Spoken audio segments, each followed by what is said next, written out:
Hello friends and welcome to today's video. In this video, I will be teaching you pawn endgames. I have started a new series about endgames where I will be teaching you endgames of your level. So make sure to watch the first video if you haven't already. Let's get started.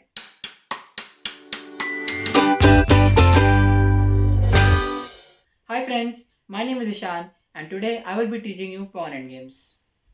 Now, many of you hear the word endgames and already start snoring in your heads. They are like, oh, it's so boring, it's not fun, I don't want to learn. But the truth is, they are important. And the reason is, when you reach endgames, you are mostly in time trouble. So you need to know how to play them by heart. Also, when you make a mistake in the opening, you have chances to cover up in the middle game. When you make a mistake in the middle game, there are still a few chances left in the end game.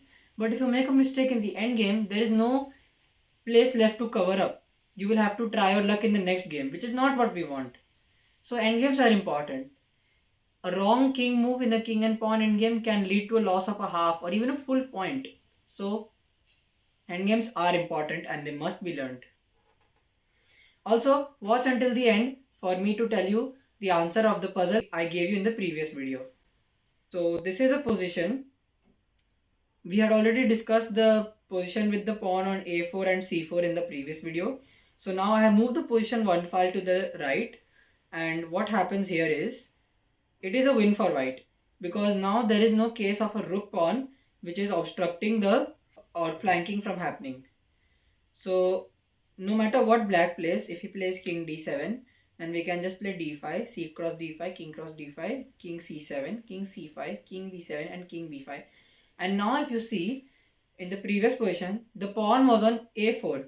So there was no room for the black king to move out so that the white king can help the pawn from out.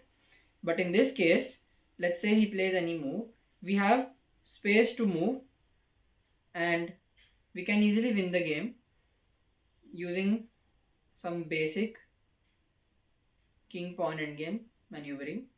And after king a7, we can promote a queen. And the same story applies if he plays king b7. If he plays king b7, then b5, c cross b5, king cross b5, and we reach the same position where wherever he moves, we can take the other key square. I hope this is clear. Let's move on. Now, we come back to the last position of the first video, except that we have moved the a4 pawn back one square to a3. This position is also winning for white because he has another waiting move in the form of pawn a4. So whenever black tries to take the opposition, white can just play a4 and he can seize the opposition back for himself. Let's see how this works. So we'll take the same move that was played in the last video, king c7, and now not c5 because c5 will again draw due to the rook pawn rule. We'll play king a6, king c6, and now we play a4 with the idea that now we get the opposition and thus we can win the game. So after king c7, okay, now if you play king c5, then just king b7 and you lose the pawn and the game. So king c7, king a7, king c6 to defend the pawn, and king b8, king c5, king b7, and we win the game. I hope this is clear, guys. Let's move on. Okay, now here is the puzzle of this video. Take your time, think. It is white to play. So I want you to think as if you are playing this game with white and it's an important game because this game could decide your final standings in the tournament. So think carefully, use all the knowledge I have taught you in these two videos and try to find the answer. We will discuss it in the next video. Now let's see another case of where opposition is useless without outflanking. So just to clear it up, outflanking means when you have the opposition and your opponent's king moves away, you can then enter the square that he has just stopped taking control of. And those of you who haven't watched the first video, opposition means when there is an odd number of squares between two kings. It can be like 1 square, 3 square or 5 square. 1 square being normal opposition, 3 squares being distant opposition and 5 squares being long distant opposition. Opposition can happen vertically, horizontally or diagonally. So in this position, it looks like white has the extra pawn, so he should be winning. But the truth is, black's king is much more active. So actually white is fighting for a draw over here, because if you play moves like king g2, then he can just play king g2, king g4, king f2, king into f4, and he wins the g5 pawn with landing on a key square. So he will inevitably win the game. So that doesn't work. Then if you play a king anywhere, the same story happens. So the only move that we can consider is g6. Now I know it looks weird sacrificing your extra pawn. Why would we do that? But the point is, we are trying to bring the key squares as close to us as possible. So after f takes g6, okay, now if you play king takes g6, then we have enough time to get our king and defend the pawn with a secure draw. So he has to take f take g6 to try to win. And now again he's threatening king f4 and king g4 and king into f4. So we can't let that happen, because when he captures on f4, he captures on a key square. So what we do is we bring the key squares further closer to us. f5, which is a very unorthodox idea. But the point is, once you see this move, it makes sense, because now the key squares are much closer to us and we can use this to our advantage. But it's not over yet, guys. There is still a lot of things left in this puzzle. After g into f5, the only move to draw the position is king g1. The reason other moves don't work is because black can take the opposition and then win the game. So if you see in this position, black already has the opposition. So the only way to get back the opposition is to make his pieces play against him. When we play king g2 or something, then he can play king g4, king f2 and king f4 when he gets the opposition, and once we move away, he can come to a key square and win the game.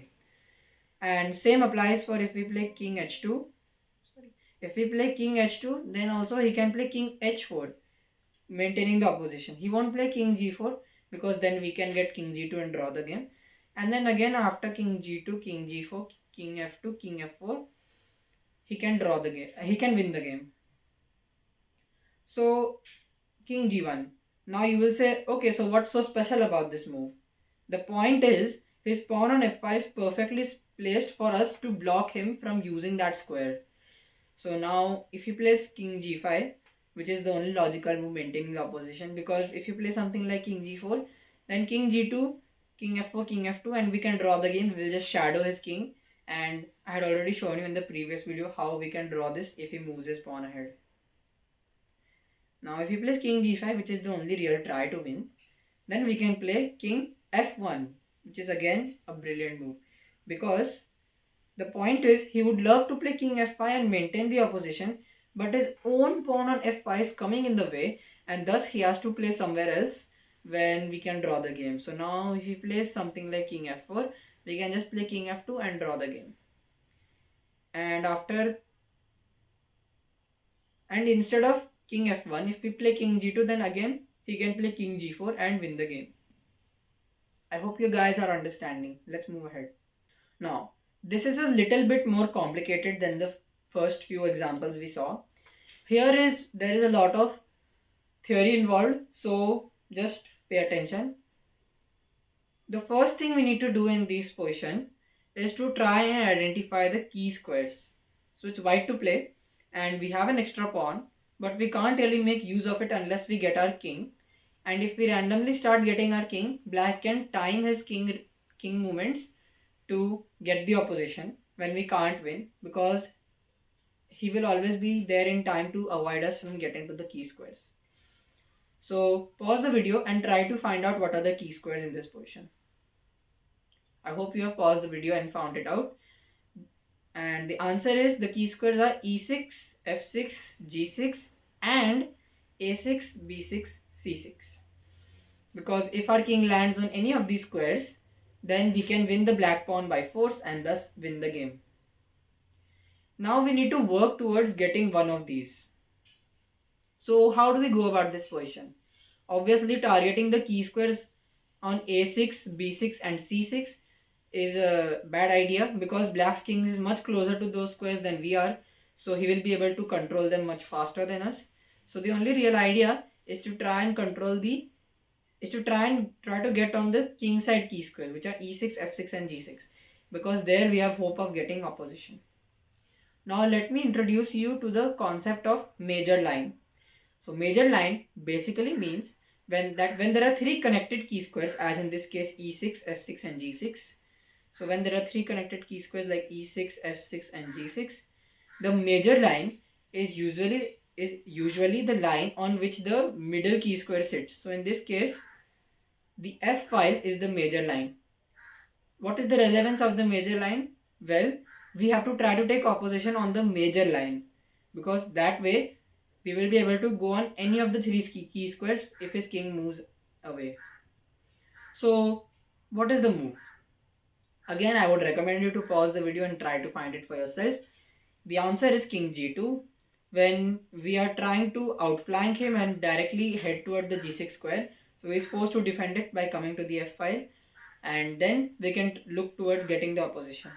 If you said king e1, and I'm afraid you're wrong, even though we do take the long distance opposition, after king e8, king d2, king d7, king c3, king c7, king b4, king b6, he can draw the game. If your plan is to go to the queen side, then this is how we can draw. And he can also play king e7. If you play king e2, then king e7, king e3, king e8, king e4, king e7. And now we can't come to the e5 square. So this game will be a draw, as whichever side we move, black will just occupy the opposition on that side and thus draw the game. So if we play king f5, then king f7 is a draw. Now king g2. Now if he just shuffles along on the e file, we can just march straight forward and reach g6, which is also a key square. So he is forced to defend the key squares. He can play king f6, and now I'm sure that you already caught on, and the move is king f2, maintaining the opposition along the major line, which is the f file.